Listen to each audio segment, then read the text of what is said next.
Umaga! Good morning! Ang pinakamakulit na girlfriend mo sa balat ng radyo. Isang magandang morning sa inyong lahat! Ako pa rin po nag-iisang girlfriend mo sa radio. My name is Lindsay. Makulit pero may puso, handang makinig sa mga kwento mo. Alam mo, feeling ko kailangan mo na siyang iwan kasi it doesn't make sense. Ang kwento sa lihim ng liham. Mahal kong Lindsay. Good morning and Happy New Year po sa inyo. My name is Megan. Alam ko po na kay bagong taon, problema agad itong isusulat ko sa inyo. Pasensya na po, tao lang.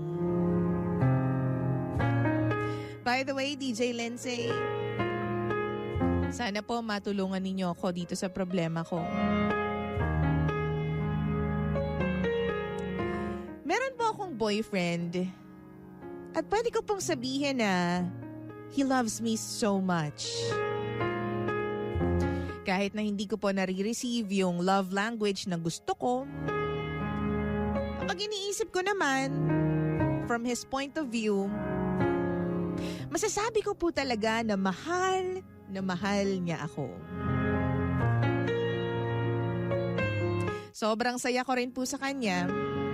Sa halos lahat ng bagay, nakikita ko yung future ko with my boyfriend. Ako rin po kasi yung tipo ng tao na pala open up ng mga nararamdaman, lalong-lalo na kapag napupuno na ako. Kaya kapag nag-open up na ako, syempre, umaasa ako na babaguhin niya yung mga bagay na issue ko about him. Kaso may mga times po, DJ Lindsay, na talagang mauulit talaga yung problema. More than once. Umabot na nga po sa time na napagod na ako.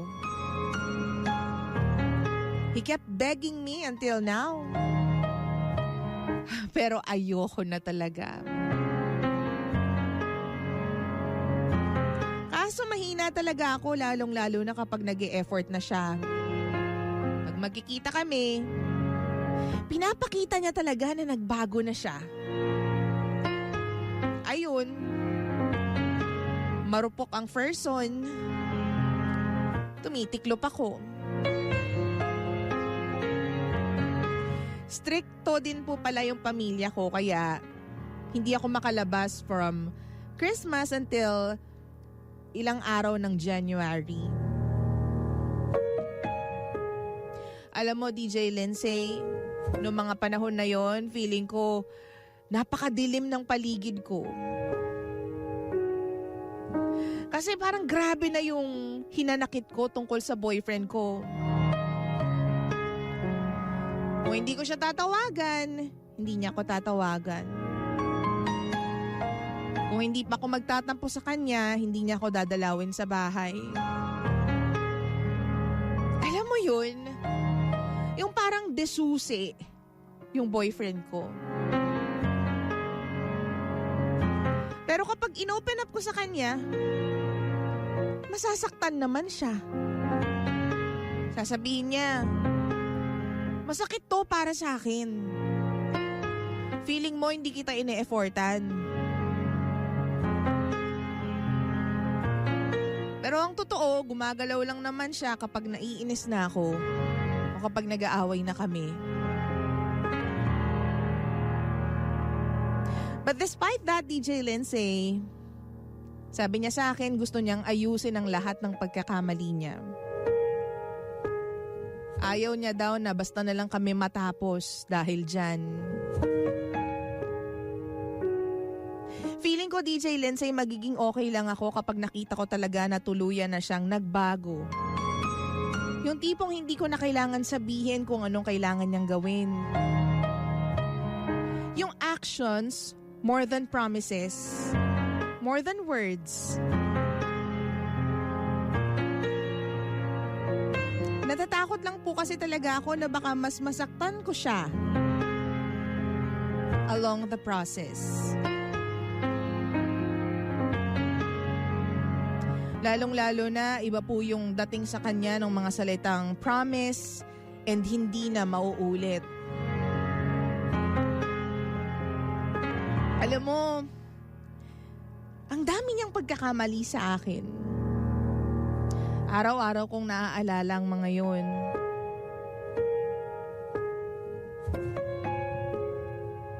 Pero magbabago pa kaya talaga siya? Gusto ko po kasi maramdaman na kusa siyang nag-e-effort para sa akin. Kasi that way nararamdaman ko na importante ako.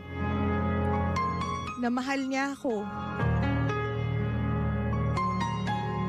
Kaso parang paulit-ulit na lang eh. Ano pong sa tingin ninyo, DJ Lindsay?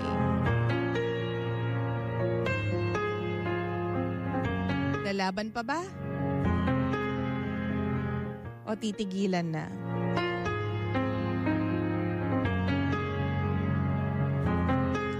Muli, Happy New Year po sa lahat. Ako si Megan. At ito ang lihim ng aking liham.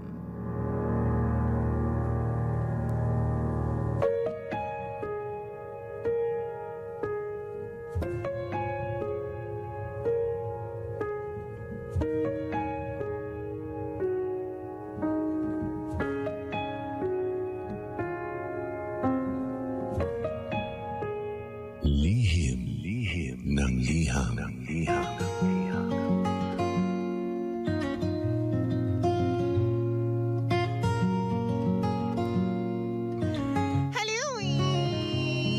Palakpakan muna dyan.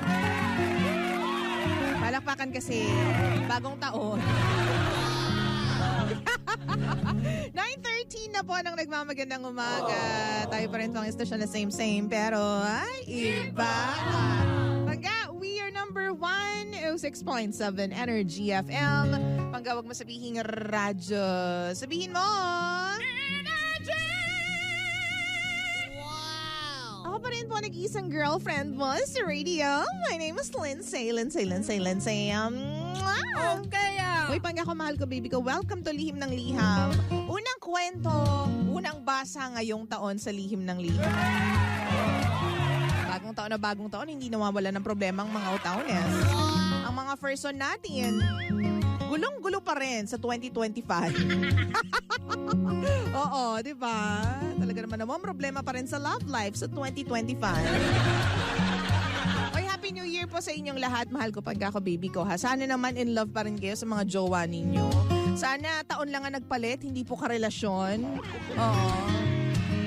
Wish ko yan. Sana karelasyon nandyan pa din. O yung mga masasamang habits lang ang nawala ngayong bagong taon, no? Wow! Yung mga jowa ninyo, sana stick to one pa rin kayo, no? Oo, nakakaloka.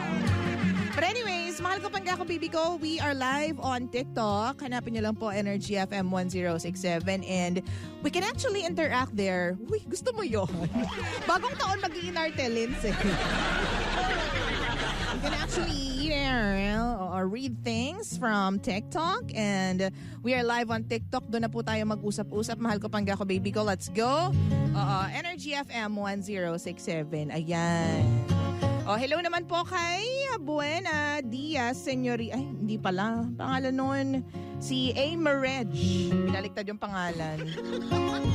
Tapos sino pa to? CTF. Good morning sa iyo dyan.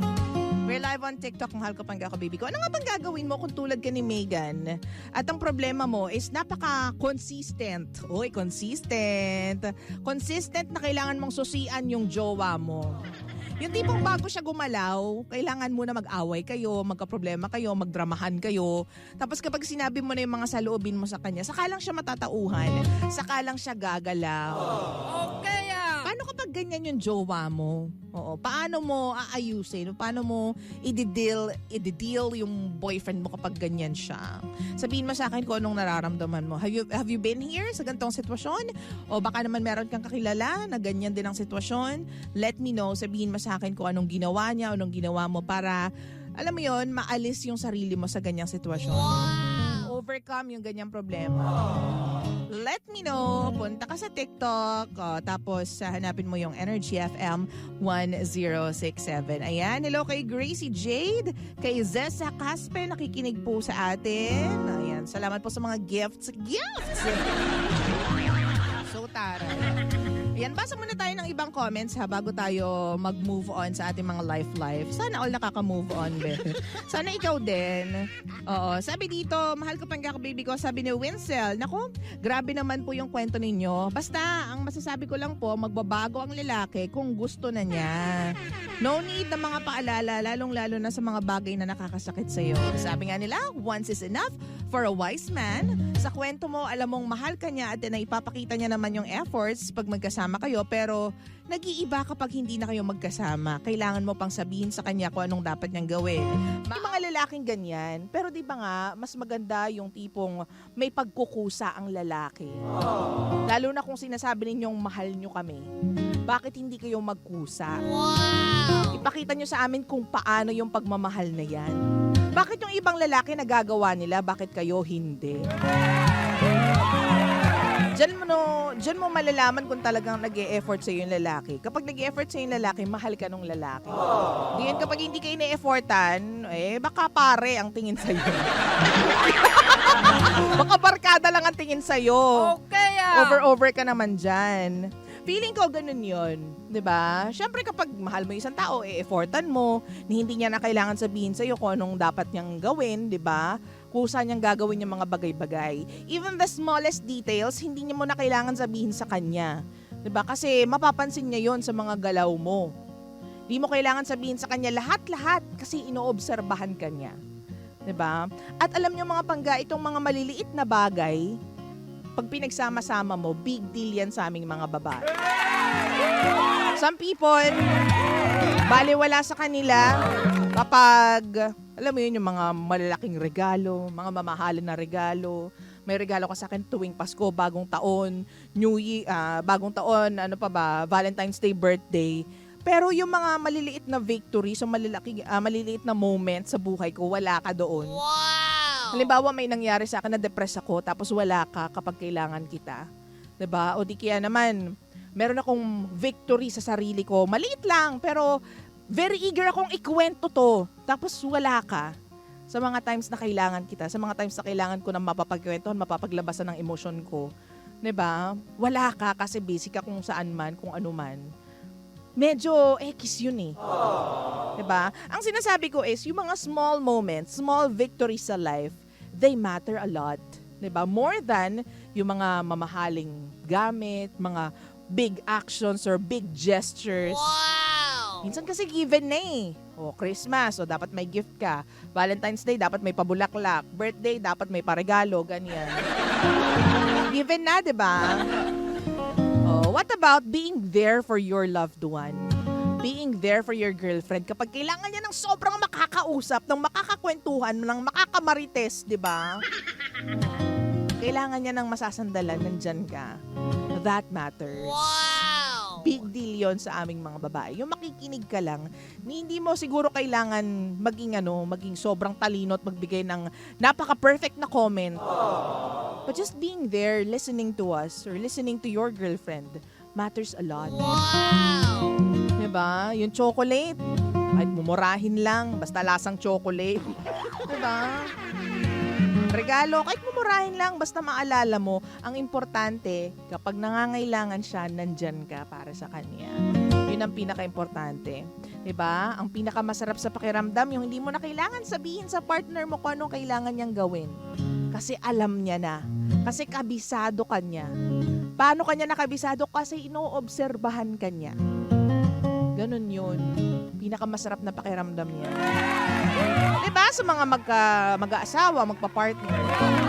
Hindi mo na kailangan pang ipakiusap na mahal, paki-charge naman yung cellphone ko.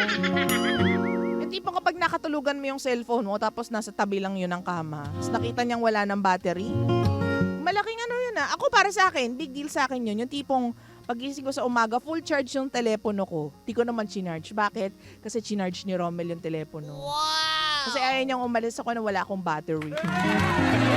Para sa iba, wala siyang kwenta. Pero para sa akin, gesture yun eh. Di ba? It's an act of love. Pagpapakita ng pagmamahal sa tao, concern sa tao. Ano pa? Yung simpleng paglalagay ng tubig sa mga tumbler ng mga babae. Bilang hindi tayo mahilig uminom ng tubig, di ba? Pero laging puno. Bakit kasi nilalagyan? Bakit kasi alam nilang kailangan natin uminom ng tubig? Wow! Di ba? Ano pa? Yung mga vitamins. Nakaayos lahat. Kahit di mo naman iniinom, be. Kakainis. Di ba? So yung mga maliliit na bagay, oo, pag pinagsama-sama mo, nagiging malaki yan. Nagiging malaking gesture of pagmamahal yan. Wow! Diba? Yung mga pasimpleng invitation ng ice cream naman tayo, mahal. Ganyan, kain tayo ng ganito, mahal. Punta tayo sa ganito, mahal. Diba? Hindi kailangan maging expensive, hindi kailangan ng mga malalaking galawan. Ang importante, may pagkukusa. May effort. Diba? 9:25 na po ng nagmamagandang umaga. Sa tanong na ipagpapatuloy pa ba o istutigil na, isusuko na? Wow! Ikaw lang makakapagsabi sa sarili mo, Megan, kung tama na. Kung sobra na yung ginagawa mo o hindi pa. Kung naka 101% ka na o 200% ka na. Sa'yo, ikaw lang makakapagsabi niyan. Pero if I were you, kung paulit-ulit na lang yung problema at parang walang nagbabago, can you spend another 5 years or 10 years with that person? Na paulit-ulit ka nagre-remind sa kanya kung paano ka mahalin? Na parang hindi siya natututo? Sinasabi niya lang na magbabago siya pero sa susunod na buwan, ganun pa rin yung problema ninyo. Diba? Kung kaya mo, then go. Ituloy mo lang yan. Pero kung gusto mo ng pagbabago na talaga, gusto mo ng change, then I think you have to stop this thing na. Wow! Stop mo na. Kanina ko pa sinasabi to, self-love. Mahalin mo yung sarili mo. 'Di ba? Nasa sa'yo yan. Kung sa tingin mo, kailangan mo pang bigyan ng chance yung jowa mo kasi tingin mo, meron pang pagbabago na magaganap. Konting hilot pa, konting himas pa, magbabago din to. Oo, no? Konting paniniwala pa sa mga tawag dito, mga santo. Konting tawag pa sa mga santo. Makikita rin natin yan. Magbabago rin siya. Ikaw ang bahala dyan. Ikaw lang ang makakaramdam. Kasi ikaw lang magsasabi kapag sobra na o tama na yung ginagawa mo para sa taong yan. Diba? Anyways, once again, it's 9:26 on the clock. Giving you something from Yang Constantino. This one is called Ako Muna. Dito lang yan sa istasyon na same, pero iba. Pangga, ito pa rin po ang number 1, 06.7, Energy FM.